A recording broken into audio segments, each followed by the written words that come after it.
Hari ini akan saya coba memberikan langkah-langkah pembelajaran berbasis proyek. Ada 6 langkah yang harus kita ikuti dalam melakukan pembelajaran berbasis proyek. Yang pertama adalah menentukan pertanyaan dasar. Yang kedua, membuat desain proyek. 3, menyusun penjadwalan. 4, memonitor kemajuan proyek. 5, penilaian hasil. Yang terakhir 6, evaluasi pengalaman. Satu-satu ini akan saya jelaskan.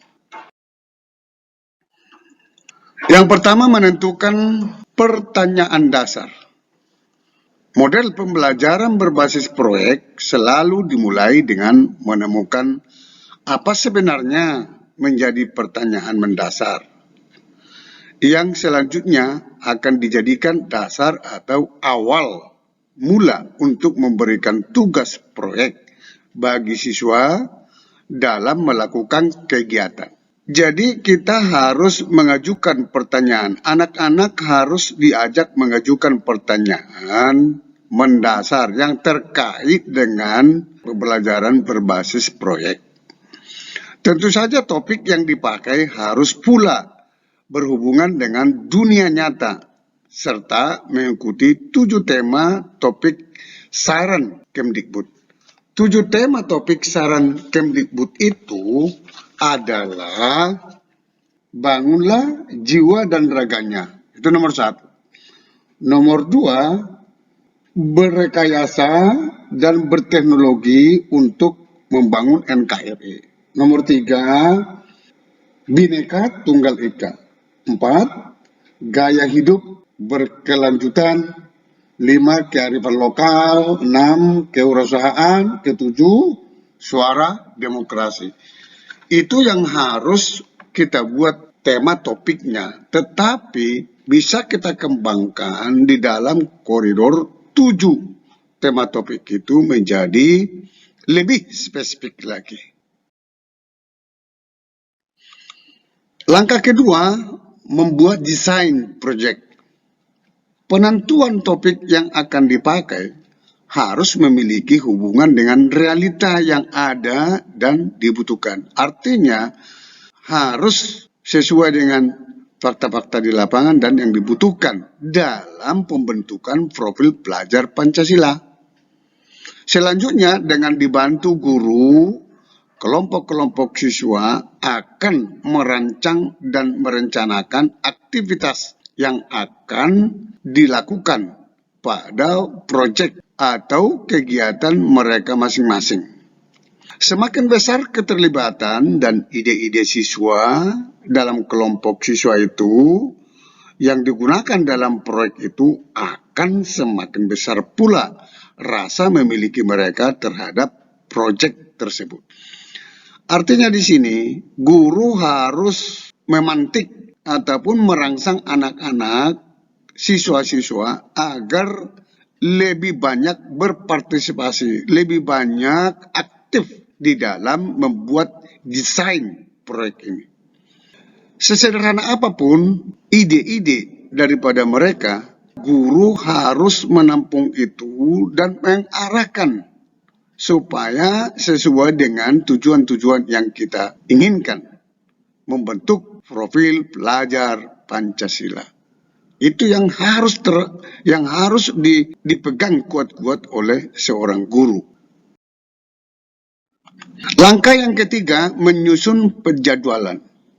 Di sini langkah-langkah selanjutnya, guru dan siswa akan menentukan batasan waktu yang diberikan untuk dapat menyelesaikan tugas aktivitas proyek mereka tersebut. Di sini diajak anak-anak untuk menyusun item-item kegiatan mereka, sehingga guru bisa memantau atau memonitor kegiatan-kegiatan, item-item kegiatan mereka di jadwal tersebut.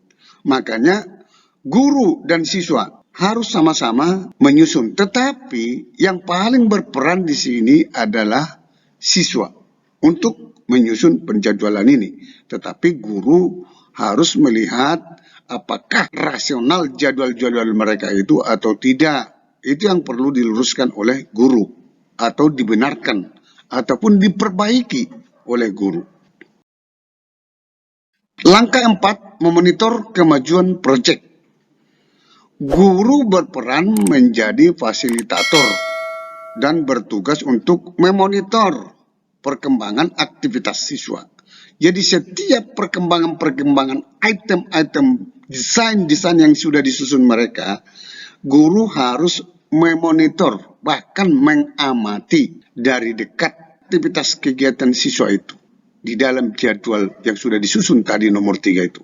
Dalam berjalannya waktu, siswa melaksanakan seluruh aktivitas, mulai dari persiapan pelaksanaan proyek mereka hingga melaporkannya. Guru perlu memonitor dan memantau perkembangan proyek kelompok-kelompok siswa serta memberikan tambahan pembimbingan yang dibutuhkan bagi siswa. Ini pembimbingan ini, mana yang kurang bagus diperbaiki, mana yang sudah bagus diberikan reward kepada anak-anak kita, kepada siswa kita. Makanya sebelum dibuat topik, guru harus betul-betul menguasai. Jangan anak-anak menguasai tetapi guru tidak menguasai. Ini penting sekali. Langkah kelima, penilaian hasil. Pada tahap ini, setelah siswa melaksanakan aktivitas proyek, siswa akan melaporkan hasil proyek yang mereka lakukan. Guru akan menilai pencapaian yang siswa peroleh, baik dari segi pengetahuan knowledge terkait konsep yang relevan dengan topik, hingga keterampilan serta sikap yang ditunjukkan siswa. Di sini guru menilai hasil proyeknya mereka. Bahkan di sini jika penting, teman-teman guru memberikan waktu kepada mereka mempresentasikan pada saat melaporkan hasil proyek itu. Mereka mempresentasikan one by one, item per item pembelajaran berbasis proyek tersebut. Apa yang didapat oleh mereka? Apa yang diperoleh mereka? Baik dari segi knowledge, pengetahuan, baik dari segi konsep, bagaimana ketajaman mereka dalam konsep yang relevan dengan topik. Apa keterampilan yang didapatkan oleh mereka? Di sini mereka harus bisa memaparkan itu, sehingga penilaian itu nanti akan semakin akurat. Langkah 6, evaluasi pengalaman.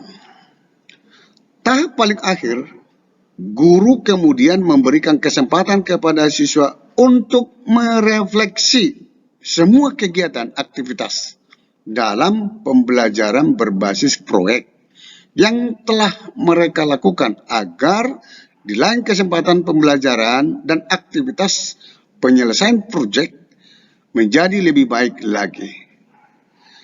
Evaluasi mulai dari evaluasi hasil proyek, evaluasi peningkatan pengetahuan, serta evaluasi konsep yang dimiliki siswa.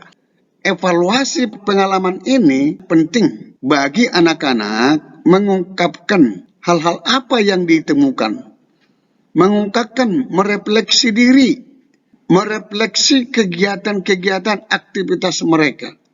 Dievaluasi hasil proyek mereka, apa sebenarnya yang didapatkan oleh mereka.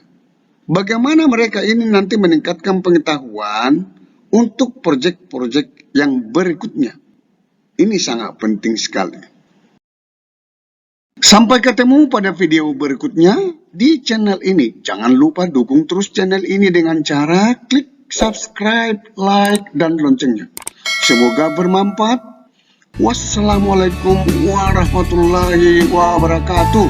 Shalom.